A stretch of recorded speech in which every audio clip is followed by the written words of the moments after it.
Good morning students. आपके exams हो गए हैं, आपके मार्क्स आपने देख लिए होंगे और चैप्टर 4 तक हमारा कोर्स कंप्लीट हो गया है। फिर भी अगर किसी को कोई प्रॉब्लम है किसी भी तरह की तो आप मेरे को बता सकते हैं। उसके बाद में अब आज हम न्यू स्टार्ट करेंगे हमारा चैप्टर 5 सुक्ति मुक्तिकम। यानी इसका अर्थ होता है, सुक्ति मुक्तिकम का अर्थ होता है सुंदर वचन रूपी मोती। मुक्तिम का मतलब होता है मोती, सुक्ति का मतलब होता है वचन। ठीक है, यानी इस पूरे वर्ड का अर्थ हुआ सुंदर वचन रूपी मोती। अब यहाँ बताया गया है प्रस्तुत पाठ नैतिक शिक्षणाय प्रदायक रूपेण वर्तते। प्रस्तुत यह पाठ जो है वो नैतिक शिक्षा के प्रदाय रूप में है। अस्मिन् पाठे विविध ग्रंथेभ्यः संग्रहण कृत्वा, इस पाठ को विभिन्न ग्रंथों से संग्रह करके नाना नैतिक शिक्षा बोधक पदानि, अलग अलग नैतिक शिक्षा बोध के पदों को पद जो हैं वो ग्रहण किए गए हैं। अत्र सदाचारस्य महिमा, यहाँ पर सदाचार की महिमा, प्रिय वाणी मतलब अच्छा बोलने की आवश्यकता बताई है। परोपकारिण स्वभाव, अच्छा स्वभाव, गुणार्जनस्य प्रेरणा, गुणी जनों की लोगों की प्रेरणा, मित्रता स्वरूप, अच्छे मित्र, श्रेष्ठ संगति, अच्छी संगति, प्रशंसा च संगते प्रभाव, अच्छी संगति की प्रशंसा और संगत साहित्य यानी अच्छी संगति का प्रभाव आदि विषयाणी रूपेण अस्ति, आदि विषयों पर यहाँ पर निरूपण किया गया है। संस्कृत साहित्ये नीति ग्रंथात् स्मृता परंपराया दृश्यते। संस्कृत साहित्य में नीति ग्रंथों की स्मृता परंपरा दिखाई गई है। तत्र प्रतिपादित शिक्षाणाम अनुगमन कृत्वा जीवन साफल्य कर्तुं शक्नुम। यहाँ पर शिक्षा का अनुगमन करके मतलब कि उसको ग्रहण करके जीवन को सफल बनाया जा सकता है, ये यहाँ पर बताया गया है। अब यहाँ पर मैं आपको कुछ और बता देती हूँ चैप्टर में कि ये कह रहा है, इस पाठ का परिचय बता रही हूँ कि मतलब जिन नीति ग्रंथों की दृष्टि से संस्कृत साहित्य जो क्या है बहुत ही समृद्ध है। इन ग्रंथों में सरल और भाषा में नैतिक शिक्षा दी गई है और मनुष्य अपना जीवन सफल बनाने में समृद्ध बन सकता है इस चैप्टर के मंत्रों को पढ़ के। ऐसे ही मूल्यवान कुछ सुभाषित इस पाठ में संकलित हैं, जिनका सार इस प्रकार है। मनुष्यों को अपने आचरण की रक्षा करनी चाहिए, धन को खराब नहीं करना चाहिए, वह कभी और उसका घमंड भी नहीं करना चाहिए, क्योंकि वह कभी आता है तो कभी चला भी जाता है। उसके बाद है कि जैसा व्यवहार हम अपने साथ चाहते हैं हमें वैसा ही व्यवहार दूसरों के साथ भी करना चाहिए। मीठे बोल सबको अच्छे लगते हैं, यदि हमसे कोई मीठा बोलेगा तो हमें बहुत अच्छा लगेगा, तो हमें भी दूसरों के साथ मीठा ही बोलना चाहिए, क्योंकि हम जैसे बीज बोएंगे हमें वैसे ही फल मिलेंगे। और मनुष्य को मीठा बोलने में किसी भी प्रकार की कोई कंजूसी नहीं करनी चाहिए।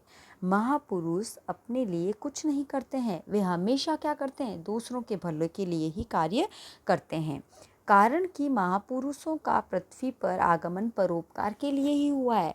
जैसे कि जो लोग हैं, ऋषि मुनि शिक्षक है ना, ये बड़े परोपकारी जो लोग हैं वो क्या करते हैं, हमेशा अपना फ़ायदा नहीं देखते हैं, वो हमेशा परोपकार करते हैं, क्योंकि उनका जन्म ही पृथ्वी पर परोपकार करने के लिए हुआ है।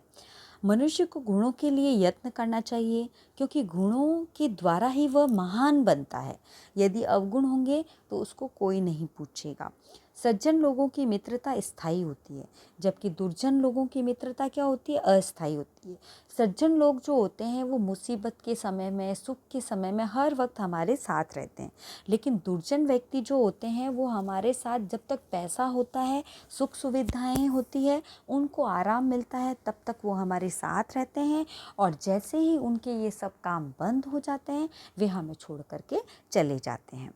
हंस तालाब की शोभा करते हैं, यदि किसी तालाब में हंस नहीं है, यह उस तालाब के लिए बहुत हानिकारक होता है। गुणी के व्यक्ति को पाकर के गुण गुण बन जाते हैं और निर्गुण व्यक्ति को पाकर के गुण जो होते हैं वो दोष में बदल जाते हैं।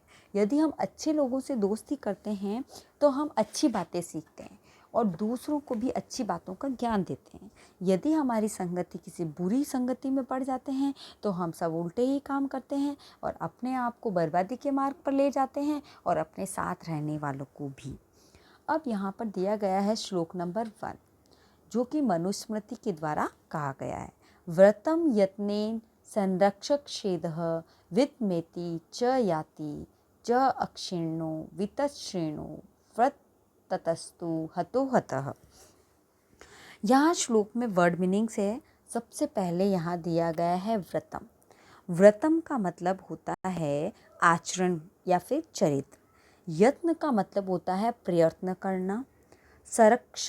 संरक्षेद का मतलब होता है रक्षा करना। वित्तम का मतलब होता है धन या ऐश्वर्य। एति का मतलब होता है यहाँ पर आता है। च का मतलब होता है और। याति का मतलब होता है जाता है। ये याति का मतलब जाता और वेति का मतलब होता है आता।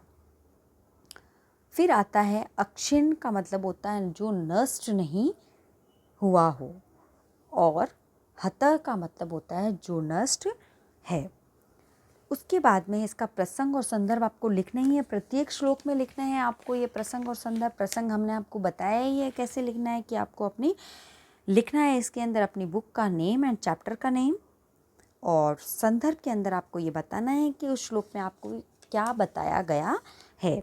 यानी ये जो श्लोक है वो हमारी पाठ्य पुस्तक संस्कृत की सेमुसी के प्रथम भाग के चैप्टर 5 सुक्ति मुक्तिकम पाठ से लिया गया है। इस श्लोक में मूल ग्रंथ जो है वो मनुस्मृति नामक स्मृति ग्रंथ है, जिसमें मनुष्य को सदाचार की शिक्षा देते हुए मनु कहते हैं। फिर है इसका हिंदी अनुवाद। आप सुनेंगे और उसको अपनी नोटबुक में लिखेंगे। अपने चरित्र का प्रयत्न संरक्षण करना चाहिए। धन तो आता है और चला जाता है। धन की श्रेण होने पर भी व्यक्ति निर्धन नहीं माना जाता है, परंतु चरित्र के खराब हो जाने पर व्यक्ति पूरी तरह से नष्ट हो जाता है। अपने चरित्र की आचरण की पूरी तरह से हमें रक्षा करनी चाहिए, क्योंकि चरित्रहीन व्यक्ति को नष्ट माना जाता है और उसकी कोई वैल्यू नहीं होती है। फिर आता है हमारा श्लोक नंबर 2। श्लोक नंबर 2 है श्रूयताम धर्म सर्वस्व श्रुत्वा चैवावधार्यताम आत्मनः प्रतिकूलानि परीक्षा न समाचरेत। अब यहाँ है सूर्य ताम का अर्थ होता है सुनिए। धर्म सर्वस्वम का अर्थ होता है धर्म का सब कुछ। फिर उसके बाद में आता है आपका श्रुत्वा का मतलब भी होता है सुनना। ये श्रु धातु के अंदर कत्वा प्रत्यय लग के ये शब्द का निर्माण हुआ है। फिर आता है आपका शब्द दिया गया है चैव अवाध्यायताम। तो अवाध्यायताम का अर्थ होता है यहाँ पर ध्यान कीजिए। आत्मनः का मतलब होता है सव्य से। प्रतिकूलानि का मतलब होता है विपरीत, अनुकूल नहीं। परीक्षाम का मतलब दूसरों के, और न समाचरित का मतलब होता है नहीं करना। ठीक है, न का मतलब नहीं और समाचरित का मतलब है यहाँ पर नहीं करना। दोनों वर्ड का अर्थ साथ में आएगा। फिर इसका प्रसंग और संदर्भ आपको लिखना ही है। संदर्भ में आप यहाँ पर लिखेंगे कि प्रस्तुत श्लोक में महात्मा विदुर रचित विदुर नीति नामक नीति ग्रंथ से लिया गया है, जो कि यहाँ पर नीचे बताया गया है कि कौन सा ग्रंथ कहाँ से लिया गया। फिर इस ग्रंथ में विदुर ने मानव धर्म तथा व्यवहार की शिक्षा देते हुए कहा है। मनुष्य धर्म और व्यवहार की शिक्षा देते हुए कहा है। हिंदी अनुवाद इसका होगा, धर्म का सार सुनिए और इसको सुनकर जीवन में धारण कीजिए। अर्थात धर्म के सार को जीवन में अपनाना चाहिए। अपने से प्रतिकूल व्यवहार का आचरण दूसरों के प्रति भी कभी नहीं करना चाहिए। यही धर्म का सार है। फिर आता है हमारा श्लोक नंबर 3। श्लोक नंबर 3 है प्रिय वाक्य प्रदानेन सर्वे तुष्यन्ति जन्तवः तस्मात् तदेव वक्तव्यम वचने का दरिद्रता। प्रिय वाक्य प्रदानेन, प्रिय वाक्य प्रदानेन का अर्थ होता है मधुर वचन को बोलने से। सर्वे मतलब होता है सभी, तुष्यन्ति का मतलब होता है संतुष्ट होते हैं, और जंतव का मतलब होता है प्राणी। तदेव का अर्थ होता है उसी प्रकार। वक्तव्यम का अर्थ होता है कहना चाहिए। वचने का मतलब होता है वचन, बोलना। और दरिद्रता का मतलब होता है कंजूसी या फिर नहीं करनी चाहिए। अब यहाँ पे प्रसंग और संदर्भ आप लिख लेंगे। तो संदर्भ में आप, जैसा अभी आपको 2 चीज़ों हमने आपको ऊपर वाले में बताए ही हैं प्रसंग, दोनों में आपको यहाँ पे बताना है चाणक्य नीति का। जैसे वहाँ पे बताया था विदुर नीति का, उससे पहले बताया था मनुस्मृति का। तो यहाँ पे है आपको बताना है कि चाणक्य नीति नामक मूल पाठ से चयनित किया गया है।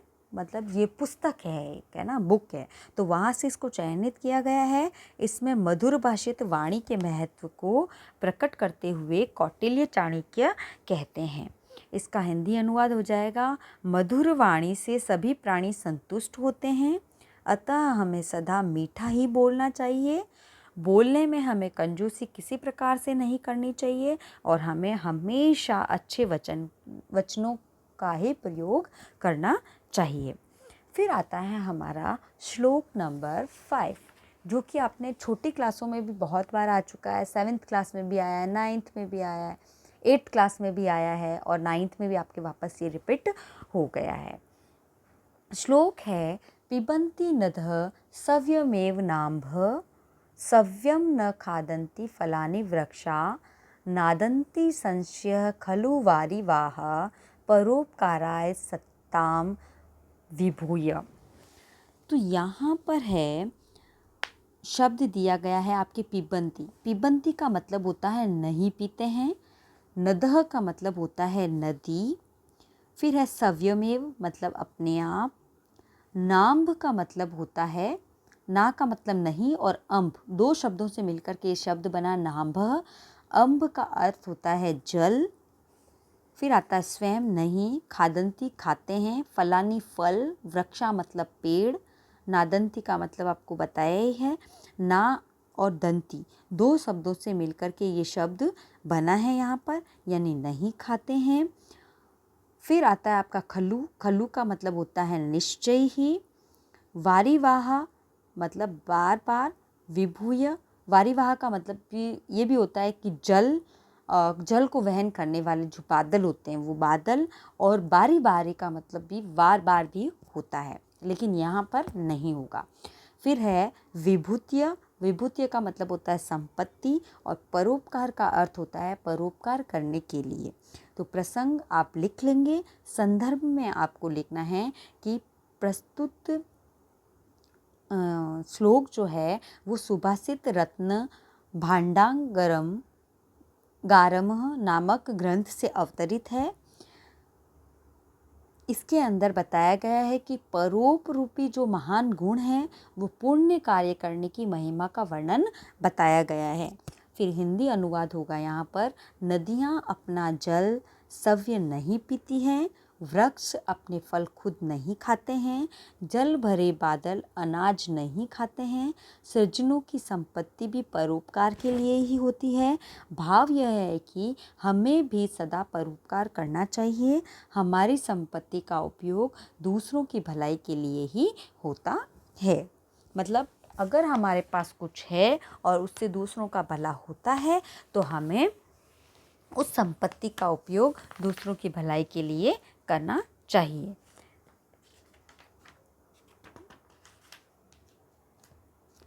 फिर है इसके आगे श्लोक आपके टोटल श्लोक दिए गए हैं यहाँ पर आपके 9 श्लोक है ना।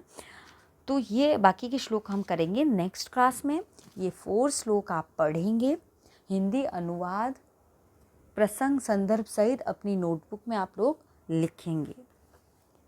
और इस चैप्टर में कोई प्रॉब्लम हो या कोई श्लोक नहीं समझ में आया है तो आप मेरे से दोबारा पूछ सकते हैं। और ऐसे तो हम एग्ज़ाम से पहले एक बार रिवीजन करेंगे ही, लेकिन हैंड टू हैंड आपको वर्क अपनी नोटबुक में करना है और श्लोकों को लर्न भी करना है। ओके, थैंक यू, मिलते हैं नेक्स्ट क्लास में।